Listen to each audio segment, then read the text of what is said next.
बिस्मिल्लाहिर्रहमानिर्रहीम। अस्सलाम वालेकुम डियर स्टूडेंट्स, हम पढ़ रहे थे chemistry 10th class chapter number 14 atmosphere. वहाँ पे हम डिस्कस कर रहे थे अबाउट एटमॉस्फेयर, उसकी लेयर्स के बारे में हमने पढ़ा, उनके अंदर टेम्परेचर रेंजेस क्या हैं या डिस्टेंस रेंजेस क्या हैं उन लेयर्स की, वो सारा कुछ हमने पढ़ा। उसके बाद हमने पढ़ा था एयर पोल्यूटेंट्स के बारे में कि एयर पोल्यूटेंट्स क्या होते हैं, वो माहौल के अंदर कैसे शामिल हो जाते हैं और उनके क्या क्या इफ़ेक्ट्स होते हैं हम पे। आज हम एयर पोल्यूटेंट्स का ही इफ़ेक्ट पढ़ने जा रहे हैं जिससे एसिड रेन कॉज होती है, और उसके बाद एसिड रेन के अंदर कौन कौन से एसिड्स होते हैं और एसिड रेन किस तरह हमारी लाइफ्स को डैमेज कर रही है और हमारी बिल्डिंग्स को कैसे डैमेज कर रही है, ये आज हम सीखने जा रहे हैं। तो आज का हमारा टॉपिक है जी एसिड रेन। ठीक है, एसिड रेन है जी हमारा टॉपिक। एसिड रेन को उर्दू में कहते हैं जी तेज़ाबी बारिश। तेज़ाबी बारिश कौन सी बारिश होती है? ये ऐसी बारिश होती है जिसके अंदर सल्फ्यूरिक एसिड या नाइट्रिक एसिड वगैरह पाए जाते होते हैं। वो सल्फ्यूरिक एसिड या नाइट्रिक एसिड कहाँ से आते हैं? वो सल्फ़र डाइऑक्साइड या नाइट्रोजन ऑक्साइड्स जो हैं उनके केमिकल रिएक्शन से पानी के साथ वजूद में आते हैं। फिर वो जो है वो वाला एसिड जो होता है नाइट्रिक एसिड या सल्फ्यूरिक एसिड, वो पानी के साथ नीचे ज़मीन पर आता है, वो पानी के अंदर शामिल होता है, समंदरों के दरियाओं के पानी के अंदर, या डायरेक्टली हमारी बिल्डिंग्स पे गिरता है या पौधों पे गिरता है या ज़मीन में जज़ब हो जाता है। हर तरह से वो डैमेजिंग होता है, वो नुकसानदेह होता है। तो सबसे पहले हम देखेंगे कि एसिड्स कौन कौन से बनते हैं। अगर आप गैस की बात करें, सल्फ़र डाइऑक्साइड, उसके बारे में आपको पता है कि वो एक एयर पोल्यूटेंट है। अगर उसको वाटर के साथ मिलाया जाए तो हमारे पास बन जाता है सल्फ्यूरिक एसिड। ठीक है जी। और अगर नाइट्रोजन ऑक्साइड को पानी के साथ मिलाया जाए तो हमारे पास बन जाता है नाइट्रिक एसिड। ठीक है, ये वाले जो एसिड हैं, एक सल्फ्यूरिक एसिड है और एक है नाइट्रिक एसिड। इन दोनों की वजह से जो रेन है वो एसिडिक हो जाती है। वैसे जो रेन वाटर होता है नॉर्मली, पीएच आप पढ़ चुके हैं। ठीक है, रेन वाटर की पीएच नॉर्मली 6.4 होती है। ठीक है, 6.4 पीएच। लेकिन जब वो ये दोनों एसिड्स उसमें शामिल हो जाते हैं, सल्फ्यूरिक एसिड और नाइट्रिक एसिड, तब उसकी पीएच जो है एसिडिक जो रेन होती है उसकी पीएच हमारे पास आ जाती है जी 4 पे। तो ये 4 पीएच वाला बहुत कम होगी पीएच। इतनी कम पीएच पे जो है वो वाटर एसिडिक हो जाता है, वो एसिड की तरह बिहेव करना शुरू कर देता है। और जैसे ही वो पानी के अंदर शामिल होगा जिसमें मछलियाँ रहती हैं तो उस पानी को एसिडिक कर देगा, उनको इफ़ेक्ट करेगा, मछलियों को ज़िंदा रहने में मुश्किल पैदा होगी। और अगर वो पौधों के ऊपर गिरता है तो पौधों को डायरेक्टली डैमेज करेगा।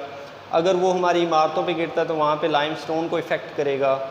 और अगर वो ज़मीन के अंदर जज़ब होता है तो ज़मीन को एसिडिक कर देता है, जिससे वहाँ पे चीज़ें सही तरह नशोनुमा नहीं पा सकती।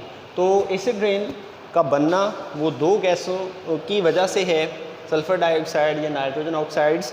उन दोनों से सल्फ्यूरिक एसिड बनता है, नाइट्रिक एसिड बनता है। नॉर्मल पीएच जो वाटर की होती है वो बहुत कम हो जाती है, 4 तक आ जाती है, एसिड रेन बन जाती है। अब इसके इफ़ेक्ट्स देखते हैं हम लोग कि क्या इसके इफ़ेक्ट्स हैं, किस तरह ये डैमेज करती है हमारे माहौल को या माहौल के अंदर रहने वाले जानदारों को। इफ़ेक्ट्स में हम देखेंगे जी।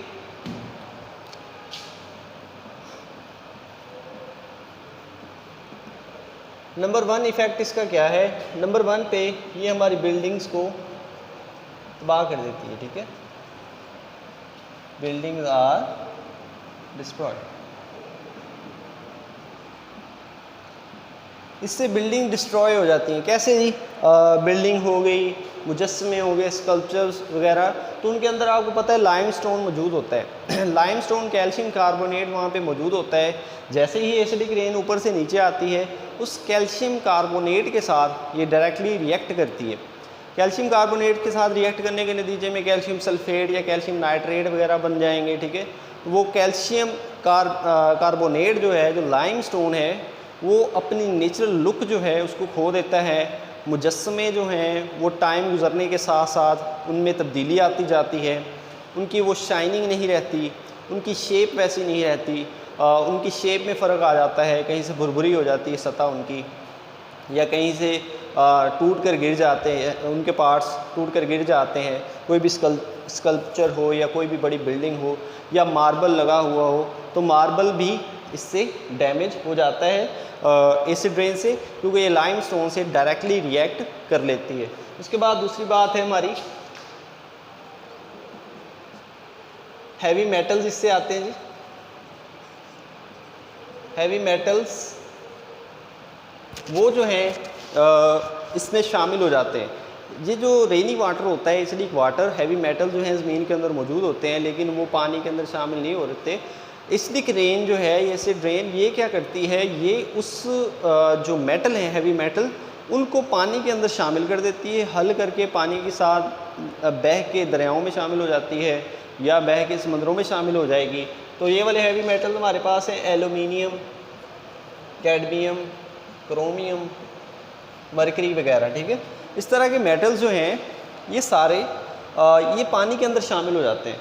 तो ये जो एल्यूमिनियम है, अगर जो है मछली पानी के अंदर रह रही है और उसमें कहीं से एल्यूमिनियम अचानक से चला गया, तो ज़्यादा एल्यूमिनियम आयंस की वजह से मछली के गिलफड़े बंद हो जाते हैं और वो मछली मर जाती है। मतलब ये भी एडवर्स इफेक्ट है। हैवी मेटल जो कि एसिड रेन में हल हो चुके थे, वो पानी में शामिल हो चुके हैं, दरिया में या समंदर में जा चुके हैं, तो वहाँ पे वो मछलियों को इफ़ेक्ट करते हैं, उनके गिलफड़े बंद हो जाते हैं और उनकी डेथ हो जाती है।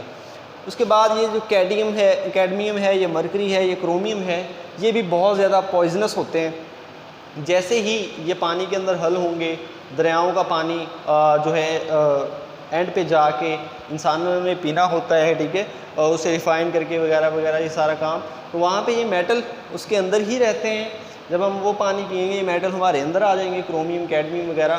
तो ये जब हमारे अंदर आएंगे, अकोमुलेट करेंगे, तो हमें बहुत ज़्यादा इफ़ेक्ट करेंगे, कैंसर वगैरह कर देंगे, ठीक है। तो इसलिए ये मछलियों को, इंसानों को ये हैवी मेटल्स बहुत ज़्यादा डैमेज करते हैं, वाटर को कंटेमिनेट कर देते हैं।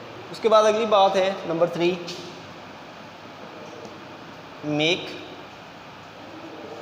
Soil acidic. सॉइल को एसिडिक बना देते हैं। एसिडिक कैसे बना देते हैं जी?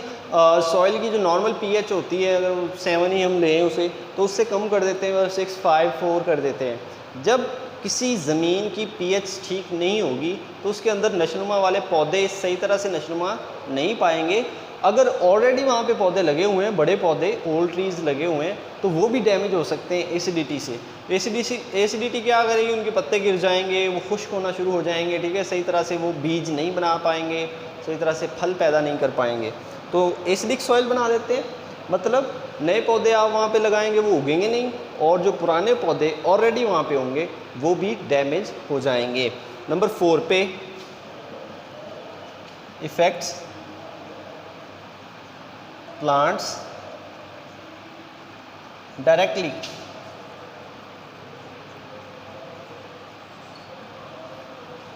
डायरेक्टली प्लांट्स को इफ़ेक्ट करते हैं। कैसे जी? जब ये पत्तों पे गिरेंगे तो पत्तों के, आपको पता है, स्टोमेटा वगैरह होते हैं, ठीक है, और पत्तों की ग्रीन सरफेस होती है और ऊपर से एपिडर्मिस होती है, वो बड़ी ब्रीक होती है। तो जैसे ही ये ऊपर गिरते हैं एसिडिक वाटर, तो जब ये ऊपर गिरेगा, हो सकता है उसकी एपिडर्मिस को इफ़ेक्ट कर दे, हो सकता है स्टोमेटा को इफ़ेक्ट कर दे, हो सकता है पत्ते को इफ़ेक्ट करे, शाखों को इफ़ेक्ट कर दे, डालियों को, ठीक है। तो पौधे को डायरेक्टली भी ये इफ़ेक्ट कर सकता है। एक तो ये ज़मीन को एसिडिक करेगा, उससे भी पौधे इफ़ेक्ट होते हैं। एक है कि डायरेक्टली भी पौधों को इफ़ेक्ट कर सकता है, उसके पत्तों को नुकसान पहुंचा सकता है। अगर फल लगा हुआ है, फल को, बीज लगा हुआ है, बीज को नुकसान हो सकता है, अल्टीमेटली पौधे की डेथ हो सकती है। तो एसिड रेन जो है सल्फर डाइऑक्साइड और नाइट्रोजन के ऑक्साइड से वजूद में आती है। पानी की जो बारिश का पानी है उसकी पीएच को ये 4 तक ले आती है। ये बड़ी कम पीएच है, जिसकी वजह से इसे एसिड रेन कहते हैं, और ये बहुत ज़्यादा इफ़ेक्टिव है। बैड इफ़ेक्ट्स हैं इसके ह्यूमन लाइफ पे या किसी भी ऑर्गेनिज्म की लाइफ पे। बिल्डिंग्स को ये इफ़ेक्ट करती है, पौधों को डायरेक्टली इफ़ेक्ट करती है, या सॉइल को एसिडिक बना देती है और हैवी मेटल्स को अपने अंदर हल करके दरियाओं और समुद्रों में, नदी नालों में ले जाती है, जिससे बहुत ज़्यादा इफ़ेक्ट्स होते हैं मछलियों को। और अगर वो पानी इंसान पिएंगे या जानवर पिएंगे तो वो भी बहुत ज़्यादा इफ़ेक्ट होंगे। उम्मीद है कि आपको एसिड रेन और उसके इफ़ेक्ट्स अच्छी तरह समझ आ गए होंगे। मिलते हैं अगले टॉपिक के साथ। अपना ख्याल रखें। अल्लाह हाफिज़।